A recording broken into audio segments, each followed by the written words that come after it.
Blarla.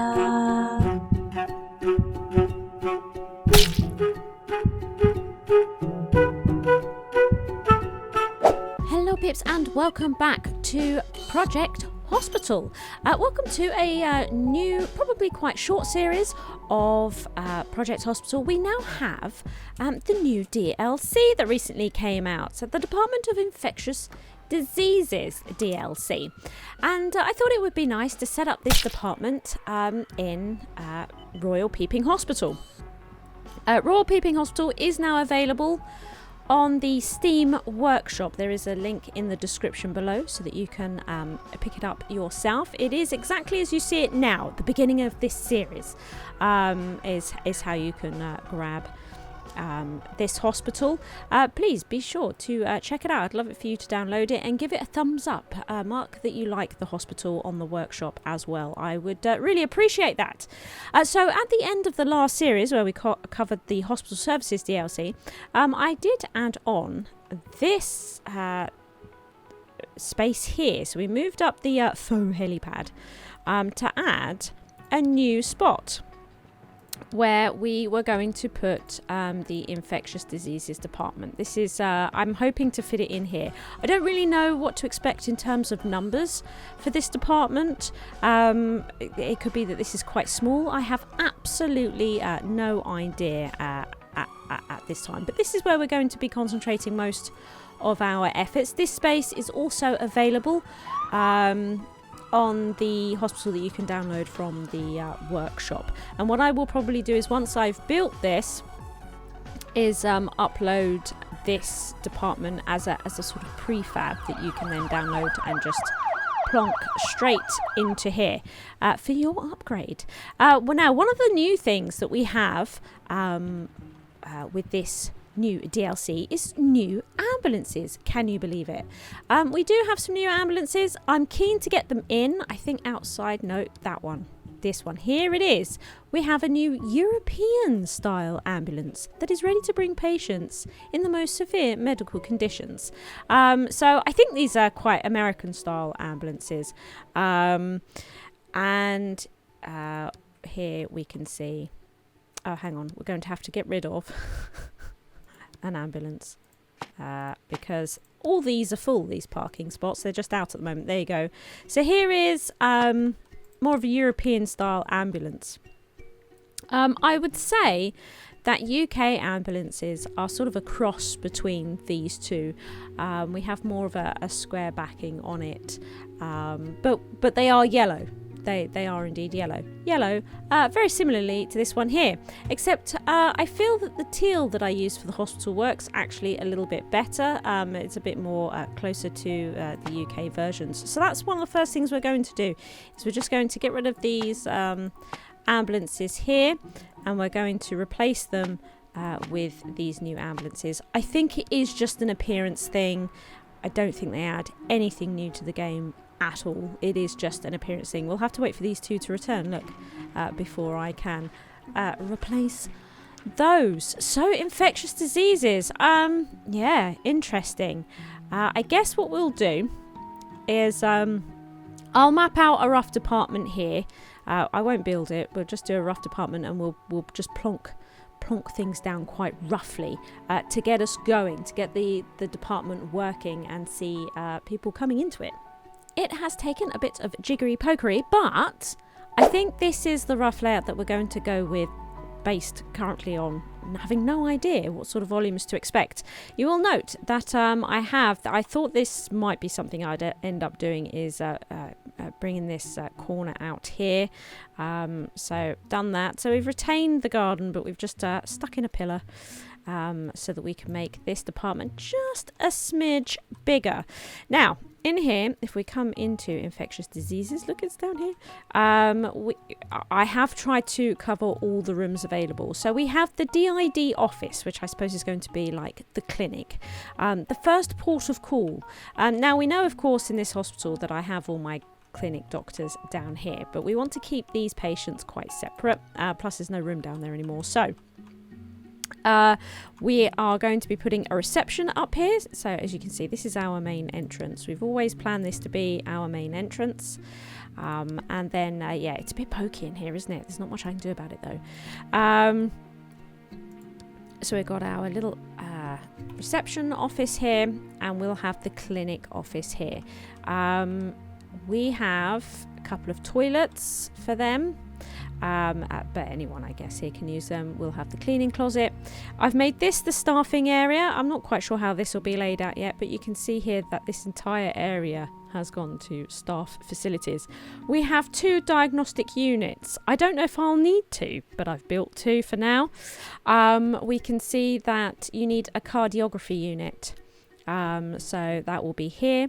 You do need a regular ward. I've only made it quite small here. And then, of course, the main, I guess, thing of this DLC is the isolation unit. And you can see that I've crafted a whole bunch of separate rooms for that, which is behind a wall here, you know. So through these new doors, this these things, they are backwards on certain rotations. It's ridiculous. It's, in fact, that's backwards on all rotations. Yes, it's always backwards on every rotation. That says biohazard. That's a biohazard door. We do have these doors with the round circles on, but I'm not sure that I like them. It might remind me a little bit of a ship, or like you're looking through sort of a psych ward door at somebody inside a padded cell. I don't know. I'm just not loving it. I think I'm going to stick with the squares, to be honest. Yes. So this is the layout that we have gone for.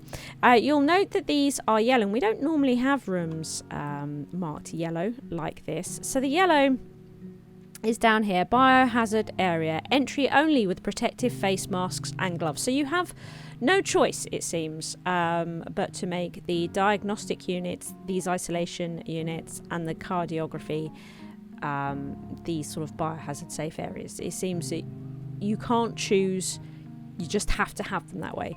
That being said, we can change other rooms to be them. Of course, this doesn't work at the moment, so I guess you can't really see.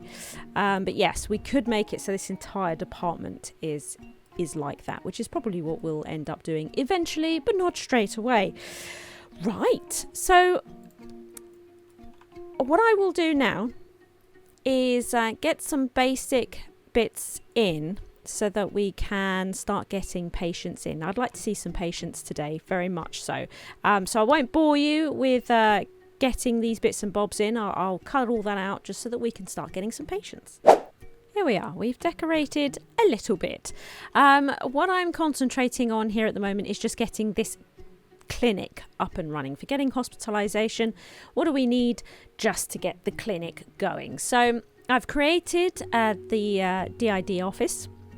I'd like to employ a doctor. So we've got new types of doctors. A clinic doctor that examines, diagnoses and treats patients specialised in epidemiology. Tricky word. So let's see here. We're going to want them to have advanced diagnosis, I believe. And let's see here. So I definitely don't want these 3, Dirty Feet and Snail Pace. But hey, David Williams, let's see, let's reveal hidden perks. Oh, he does get a bit depressed, but look, he does not cause discomfort during examinations. Do you know what? I'll take him. There we go. There he is. He is in. I would like to open it at night straight away, to be perfectly honest. Oh, Judy Lee, let's reveal. No. Okay, fine. We do need a boss for this department as well. That would be great if we could find a boss. Alcoholic, dirty feet, depressed, unpleasant, and is often late to work. I mean, wow, Casey, at least try. Do you know what I mean? At least try. Nancy Lewis, good boss and pleasant. Excellent, mind you. We also have does not cause discomfort. Does not cause discomfort, which is great for what we're getting up to. Do you know what? We need a boss, ultimately. We do need a boss. So we're going to make her the chief doctor. There we go. Now, of course, reception is optional. But I would like a reception for triage and all that jazz. So let's see here. A receptionist. Fraser here has absolutely no traits. That'll do. And you know what? Because this hospital can afford it, we'll put somebody on at night as well. Now, I know that Barbara here is a hedonist, so she spends twice as much time enjoying food, but she's also a people person that reveals hidden perks of people after interacting with them. So we'll stick her on. I will name these staff members some other time because, of course, this hospital, I like to custom name my staff, every member of staff. Look, Melissa Toot Sweet, Ace Fromage. Do you know what I mean? Like, this is Nigel Broccoli. You know what I mean? So, I won't do that for these members of staff right away. This will be fine. And then you can see here as well that I've also started a janitor's closet because I want to try and keep this place clean as it grows and expands. So we're going to do that as well. Oh, look, they move fast and they're a night owl. So what I'm going to do is actually employ them, and then I'll change her to night. There we go. Job's a good one. They have no perks, so we'll just get them in. And that's probably going to be fine. Do you know what? I will actually get some more in though. I would like more. Oh, look at this. Chemist can clean floors much faster, even though they are a hedonist. I'm going to get them. Yes, I'm okay. I'm okay with that. Germaphobe in this department. Who knows? Maybe that could be a good thing. It probably makes absolutely no difference, but I feel like this trait should be a good thing in this department where they wash their hands 3 times just to be sure every time they go to the toilet. So there we go. We'll pop her in as well. It probably makes absolutely no difference, but in my mind it will. So great. Now, one other thing I'd like to do before we move forwards is I've actually got all Doctor Mode stuff switched off at the moment, but except of course, I do have these things set still for all patients. So even though we've not selected any doctors to be in doctor mode with, I am in resident mode. That means we get no hints in diagnostics, and it hides the number of symptoms. I have come out of specialist and made it so that pulsating hidden symptoms are now there, because apparently there's something like 65 new illnesses in this department, and I don't know them terribly well, and I would like to learn them a little bit before we get into it. However, what we are going to do is click this button here, automatically take over all patients at this department. We don't want to miss a single person coming into this department, so I'm going to turn that on for now. I also have noted that it comes by default set to high, set up value of certainty, which will be used to confirm diagnosis. Now, high is usually something that I set in things like intensive care. Oh, and I've set it on medium. Okay. Let's turn that up. It should also be high on neurology, yes, and cardiology, yes, there we go. But on other departments, it's usually on medium because that works efficiently. Now, I've noticed the game automatically sets this to high. I'm going to turn that down to medium for now, I think. And yes, you'll be able to see now that if I did want to make this a biohazard area, there it is. But we're not going to do that for now because I'm interested in getting some patients in which are highly contagious, and I would like them to spread their illness and just see what happens. I'd like to know what happens when they spread their illnesses. So let's see here. We've got just the clinic side of things. I will need to set up it's possible I'll need to set up hospitalisation before we get anybody that has highly contagious, but possibly not. It could be that we get a patient in and it says, hey, you need hospitalisation to fully deal with this patient. Oh yeah, look, I'm pleased they've come back because I need to replace the ambulance. Hello, what do we have here then? A gentleman has come in. Who is this? This is Frank Martin, everybody. We don't know what he has. We have not a clue what illnesses he may have. Although, you know, highly contagious, we can see he might possibly have the bubonic plague. Lovely. Charming. Right. Do come in, Frank. Let us have a look at you. Now, you can see here that obviously this this clinic is much smaller than these ones down here. That's because we're restricted for space up here. It is a bit pokey, not going to lie, but who knows? Maybe, you know, we won't need all this moving forwards. You know, we'll discover it, and I can always tweak it to be sure. So here we are. Through triage and an interview, which revealed nothing new, we know that he has a fever and vomiting. Lovely. Let's do a physical, shall we? Let's do a physical and see what we can find out about Frank here. You'll be able to spot some new items. We've got a couple of new posters here. Infectious diseases. We could just actually have a quick look. Oh, there's a lot of ambulances coming in. And I'm not checking them over, and really I do need to be. So we have, this is the infectious poster, and then this one here is a malaria poster. Lovely, eh? I quite like this new item. I've not used it yet, but this is disinfectant tools. We'll have a look at that. Possibly one of the single best items this DLC is bringing is this wall-mounted whiteboard here, because of course we normally have this here, but it looks like this is a bit of a shame. It seems that this wall mount, maybe it's not the single best item then, because I've put this in here and it's not blocked in any way, and it's not behaving like one of these whiteboards. And these whiteboards are great for differential diagnosis, right? So I thought that this was going to be a wall mounted version of this whiteboard, but actually it's not registered under equipment, and this room is still not registering that it has a whiteboard present. So actually, I think it is literally a decoration, a magnetic chartboard. So it serves no purpose at all. Oh, so it's not the single best item then that this DLC has to offer at all. It's rubbish. It's a rubbish item. I thought these whiteboards take up so much room. Where's it gone? You know, it takes up so much room. And this is such a little room that I thought that this was like a nice new compact version of this. It's not. It's not. Sad times, everyone. Right, Frank, what's going on? Our physical examination found nothing. Well, I suppose ultimately we should try to find any that are highly contagious. Like this one isn't, but like bubonic plague is. Maybe we should prioritise trying to find something that's highly contagious first and see if we can rule it out. I suppose we could take his temperature. I mean, we know that he has a fever.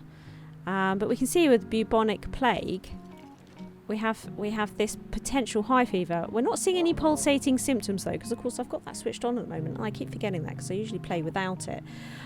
So there's nothing too critical here, is there? Which means it's not going to be anything like this that actually whittles it down quite a bit.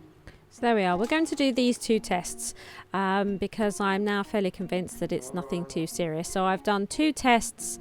I've gone through the ones that are for infectious diseases only and ones that wouldn't cause pulsating symptoms. This would. So I've not bothered testing for it. This one, there wouldn't be any pulsating symptoms. So I'm testing for it. And that's how I've gone through this list. And I'm ignoring anything that's general surgery, emergency. I think he's absolutely fine. So... but it's lab work, it'll take time. Let's wait for the next patient. Oh yes, another new item is that we've got these new stretchers. Look at this, and they come in, you can actually colour these ones, unlike the old ones. You can actually colour these stretchers, which is kind of cool. This is the closest thing that we have to the teal that I like to use. So I think, I mean, I like the old stretchers, but... so I am going to keep a bunch of the old stretchers around the hospital, but I think I am going to put some of the new ones in. We'll put the new ones in. I don't think anyone's cleaning this area, and people have come to take stretchers from here. I'll have to sort that out. I'll put them in this new department here, and up here by the helipad as well. I think that would be pretty good. We have a new patient in. Mary Taylor is being called. She has Ebola. Straight in. We absolutely know what it is already. Blimey. Okay. What? So he can just do... He can just sort it all out there. I'd also like to prescribe some rest, please.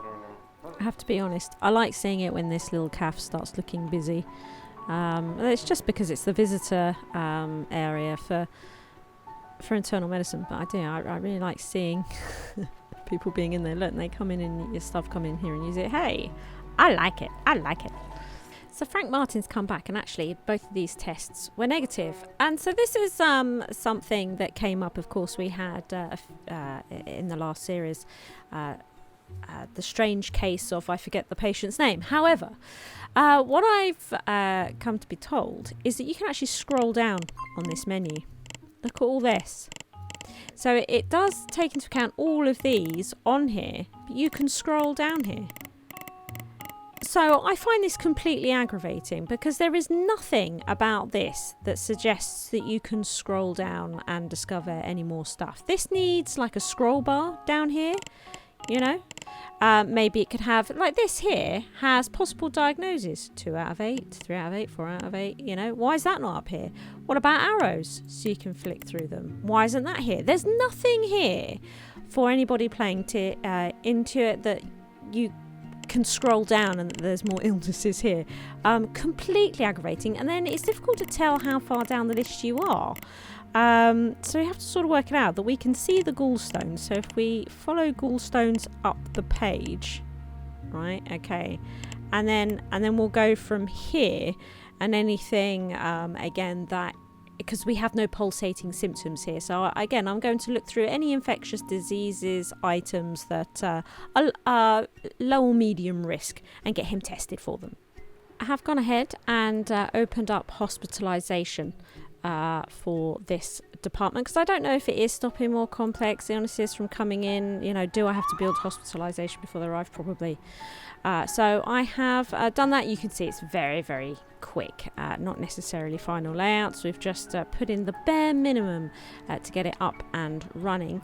And you can see here, this is one of those isolation units. It's quite interesting. So you can't... you have to remove the walls, these types of walls that you build, because it's made up of, as you can see, these sort of sections. So you have an isolation door. Negative airflow system is used to reduce the risk of airborne contamination of surrounding facilities. Makes sense. And then you have these isolation cabinets, which seem to make up the walls that go around the room. And you've got a few choices of walls that you can build here. However, it doesn't go into the wall properly. You'll note here that that wall is covers it up. So you actually have to build the room out of these parts, which is fine, but they're not as high as a bit of wall. So that would suggest that between each room you've got, and even to the corridor, you've got this massive gap. So they're in no way sort of isolated from the rest. It seems as they are shorter, either these need to be the height of a wall or they do inset inside a wall. It's the same with the isolation door. If I was to pop that in there, the wall doesn't disappear. You can see there that it's still very much there. I find that weird. I do find that weird. Oh my goodness. Kate Taylor here has rabies. Rabies is a deadly virus spread by saliva of infected animals. Transmission is often through animal bites. Yeah, so it's not in any way sort of highly... let's pause this a minute. Highly infectious. I am still working through, out of the insurances, the Overcure insurance, and I would like to complete the Overcure cure. What is it? Yeah, Overcure insurance.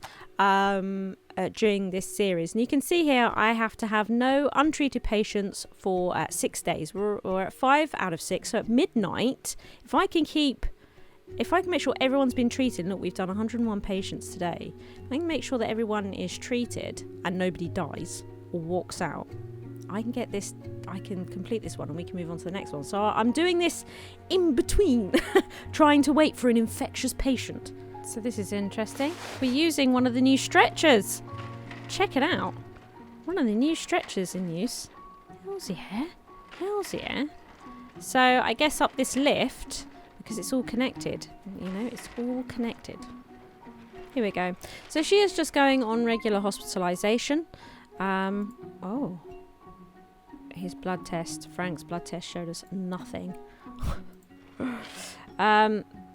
There, Kate Taylor, that's it, yes. So she is now in her bed. She's been given this, and it's still flashing. Yes, see, look, there we go.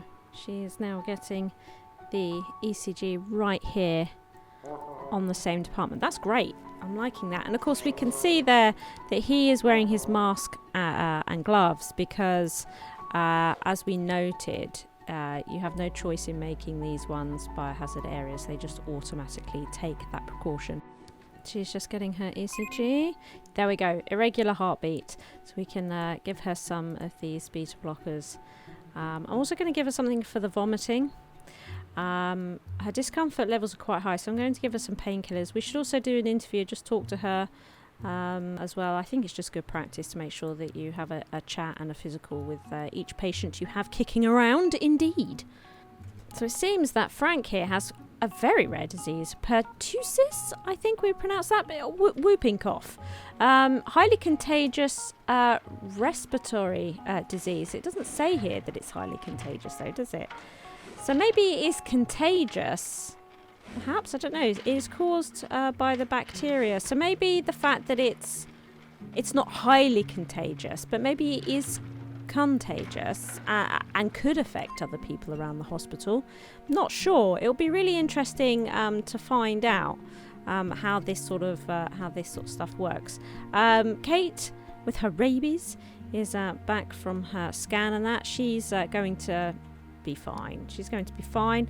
And it turns out that Karen has hepatitis A, which is just rest apparently. But there is some discomfort here. So I think we'll also give her some painkillers as well. Frank's moving quite quick, isn't he? We're going to give him something for the vomiting, but also the treatment. And that should bring his comfort up, I would have thought. Yeah, so that's everybody that's come in today. There's our sort of, first look at infectious diseases. And we'll be back with another episode very soon, where I'm hoping an illness will spread. We'll look for something that's highly contagious and see about it spreading it across the hospital. I'd like to see what occurs when others become infected. If you enjoyed the video, please like and subscribe. Thank you to all my Patreons for their continued support.